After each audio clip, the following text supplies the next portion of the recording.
பார்வையாளருக்கு வணக்கம். ஸோ இது ரிலேட்டடாக எவ்வளவு கிளாரிஃபை பண்ணாலும் சில வாடிக்கையாளர்களுக்கு புரிய மாட்டேங்குது. இருப்பினும் என்னால் எவ்வளோ சீக்கிரம் சொல்ல முடியுமோ அவ்வளோ சீக்கிரம் நம்ம விளக்கிடுவோம்.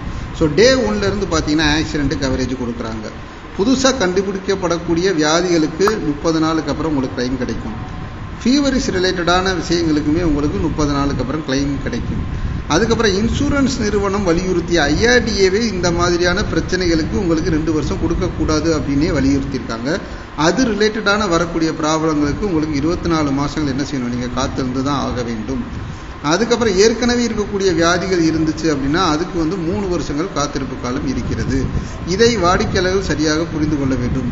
இதை பற்றி முழுமையாக தெரிஞ்சுக்கணும் அப்படின்னா என்கிட்ட நீங்கள் பேசினா மட்டும்தான் உங்களுக்கு அதை பற்றி தெரியும். ஸோ அதனால் பாலிசி எடுத்தவங்க கண்டிப்பாக தொடர்பு கொள்ளுங்கள். உங்கள் சந்தேகங்களை தீர்க்கிறத எங்களுடைய பணி. மேலும் தகவலுக்கு இதில் கொடுக்கப்பட்டுள்ள மொபைல் எண்ணில் தொடர்பு கொள்ளுங்கள். நன்றி, வணக்கம்.